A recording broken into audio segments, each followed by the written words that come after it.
A dica de hoje é contagem de prazo processual. Olá pessoal, aqui é Ricardo Torques quem fala, sou professor de processo civil e gostaria de debater com vocês o tema da contagem dos prazos processuais. É um tema que gera um pouco de dificuldade, mas que com a devida atenção e se você souber identificar dois elementos importantes neste contexto, você não erra a contagem do prazo. Primeiramente, fique atento que os prazos processuais no novo Código de Processo Civil, eles são contados em dias úteis, diferindo dos prazos de direito material. Cuidado! Nós temos o seguinte, prazo processual é o prazo para praticar atos no contexto do processo. Prazos materiais são aqueles prazos que dizem respeito ao exercício de direitos e não ao exercício de prerrogativa no curso do processo. Prerrogativa processual seria contestar, seria se manifestar a respeito de documentos, recorrer. Prazos materiais são aqueles prazos trabalhados lá no direito civil e que dizem respeito ao exercício de direitos propriamente. Pensem, por exemplo, num prazo decadencial. Prazo decadencial é o prazo para que a parte exerça uma ação. Outro prazo material é o exemplo do prazo prescricional para o exercício de uma pretensão em juízo. Esses prazos eles são contados em dias corridos e seguem as regras civilistas. Aqui nós estamos com os olhos voltados para os prazos processuais que são contados em dias úteis, então essa é uma premissa importante. Mas fora isso, falando da contagem propriamente, verifique que nesta contagem você deve identificar, primeiro, o dia da intimação. Tudo passa pela correta identificação da intimação. Essa intimação, ou seja, o dia em que ocorrer essa intimação, irá marcar o começo do prazo. Só que cuidado, a intimação da qual falamos aqui não é o dia que a parte efetivamente tomou ciência, mas é o dia em que efetivamente nos autos do processo se tem ciência de que a ciência da parte fora dada. Vamos com calma. Suponhamos que o AR citatório, a parte ré, recebeu o AR na sua casa e assinou o recebimento no dia 1º. O carteiro devolveu para o cartório no dia 5 e somente no dia 10 o AR citatório foi juntado aos autos. Quando que a parte efetivamente tomou conhecimento da ação proposta contra ela? No dia 1º. Quando que nós teremos, entretanto, o dia da intimação para fins de contagem do prazo? No dia 10. Por quê? É no dia 10 que se tem a informação, a cientificação, a certeza de que o AR de que a citação efetiva da parte ocorreu, embora ela já tenha conhecimento há mais de 10 dias, ou há 10 dias no nosso caso. Certo? O que conta não é o dia em que o réu recebeu a citação, mas o que vai contar para fins de contagem do prazo processual é o dia em que essa citação positiva foi cientificada nos autos do processo. Lembre-se, o que não está nos autos não está no mundo. Portanto, por mais que a parte tenha recebido o AR, mas se esse AR não tiver sido juntado, ela não foi citada. Quando houver essa juntada, nós temos o quê? Nós temos a intimação. E a intimação ela irá marcar o começo do prazo. Este é o primeiro elemento, certo? Coloquei ali, ó, marca efetiva publicação nos autos do processo. Identificada a intimação, o teu problema está acabado. Por quê? Porque aí você parte para o segundo elemento, que é o início da contagem. E em relação ao início da contagem é muito fácil. Você já sabe, na contagem de prazo processual, você exclui o dia do começo e inclui o dia do final. Portanto, o início da contagem será no dia útil seguinte ao começo do prazo, ao dia da intimação. E com isso, você tem a regra de contagem muito clara na sua cabeça. Então, quando você for contar prazos processuais, você irá identificar o dia da intimação nos autos do processo. Esse dia da intimação nos autos do processo marca o começo do prazo e o dia útil seguinte irá marcar o início da contagem. você já sabe contar prazo.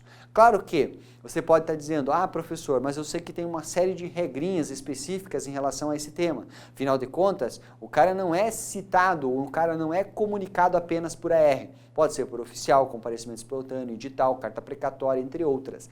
Aí nós temos um outro fator complicador em relação ao qual nós passamos a analisar. Essas situações de intimação e início da contagem, elas variam de acordo com a forma de comunicação do ato processual. E aí eu peço que você fique totalmente atento a este quadro, extraído lá do artigo 231 do NCPC. Veja que, nesta parte aqui, nós temos as várias formas pelas quais esta comunicação dos atos processuais poderá ocorrer. Veja, correio, oficial de justiça, escrivão, edital, diário de justiça ou retirada dos autos em cartório. São várias formas. A partir de cada uma dessas formas, nós temos um momento de começo do prazo. De toda forma, se você identificou o começo do prazo, você sabe o dia que houve a intimação, você vai para o dia útil seguinte e você tem o início da contagem. Então vamos lá. Vejam só. Em relação aos correios, nós já falamos. Nós já vimos que, em relação aos correios, é ajuntada aos autos do AR. Em relação ao oficial, quando cumprida por mandado, é a mesma coisa, quando houver a juntada do mandado aos autos, certo?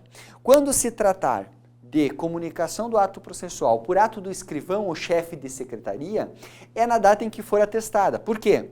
Porque se eventualmente nós tivermos o comparecimento espontâneo da parte em cartório, o escrivão irá atestar, certificar nos autos do processo que no dia tal o advogado da parte ré compareceu e foi dado por intimado do despacho de florestal. Pronto. Naquele dia em que for certificado, nós temos o quê? O começo do prazo, dia útil seguinte, o início da contagem. Ainda, quando se tratar, e aqui eu peço um pouco mais de atenção, até vou fazer um destaque com uma outra cor, em relação ao edital e em relação à via eletrônica. Vejam só, quando se tratar do edital, o começo do prazo se dá no dia útil seguinte ao fim da dilação assinada pelo juiz. Que dilação seria essa? Na comunicação de atos processuais por edital, nós temos um prazo de afixação, um prazo de publicidade do edital. O edital fica lá fixado no fórum. Nós temos a veiculação em jornal, nós temos a divulgação no site do tribunal, no site do CNJ, durante um certo período. Depois que terminar este período de afixação, no dia útil seguinte ao término, nós temos o começo do prazo, e somente após o início da contagem. Vamos supor que no dia 5 terminou o prazo de afixação do edital. No dia 6, se for dia útil, nós temos o começo do prazo, e no dia 7, nós temos o início da contagem, certo? Então fique atento. No que diz respeito à via eletrônica, são dois os raciocínios a serem feitos. Por quê, pessoal? A via eletrônica envolve o famoso PJE, quando os processos são tramitados intrasistema. Nós temos o envio da intimação pelo próprio sistema do PJE. E aqui é o seguinte, nós temos duas circunstâncias. Por quê? Porque você sabe que uma vez que a intimação foi disparada, a parte tem 10 dias para, o advogado da parte tem 10 dias para consultar. E ele poderá, primeira hipótese, consultar dentro dos 10 dias, segunda hipótese, não consultar. E aí a contagem, ela observa, o começo do prazo pode se dar de forma diferente. No primeiro caso, quando ele consultar, nós temos que o início, ou melhor, o começo do prazo será no dia útil seguinte ao da consulta. Então, o juiz despachou, o servidor cumpriu, ele foi intimado via eletrônica, ele tem no dia 1º. Ele tem 10 dias para consultar. No dia 3 ele consulta. Legal. No dia 4, dia útil seguinte, nós temos o começo do prazo. No outro dia, no dia 5, nós temos o início da contagem. Certo? Agora, e se ele não consultar? Se ele não consultar, será no término do prazo o dia do começo. Então se ele tem 10 dias, no 10º dia, se ele não consultar, nós temos o começo do prazo. Exatamente. Aqui não tem o dia útil seguinte. E o início da contagem já se dá no dia subsequente. Então veja, nesse caso, caso não haja consulta, o 10º dia marca o começo do prazo e o 11º dia, se útil for, marca o início da contagem. Certo? Isso é o que nós temos no PJE. Em relação ao diário de justiça, nós temos que o começo do prazo é na data da publicação. Muito cuidado aqui em relação ao diário de justiça para não confundir com a data da disponibilização, porque geralmente os diários são divulgados, são disponibilizados ao final do expediente e somente no dia seguinte é que nós temos a publicação. E o que interessa para nós aqui, para fixar o começo do prazo, não é o dia da disponibilização, mas sim o da publicação. E por fim, quando se tratar de retirada de autos físicos em cartório, será no dia da carga, certo?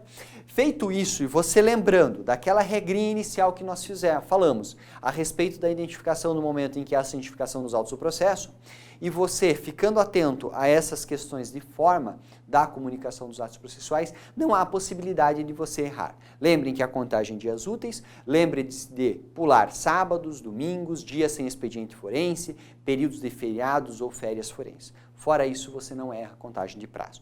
Foi um prazer, deixe o seu curtir se você gostou, comente aqui embaixo, traga suas dúvidas, debata com os demais colegas. Um forte abraço e a gente se vê numa próxima.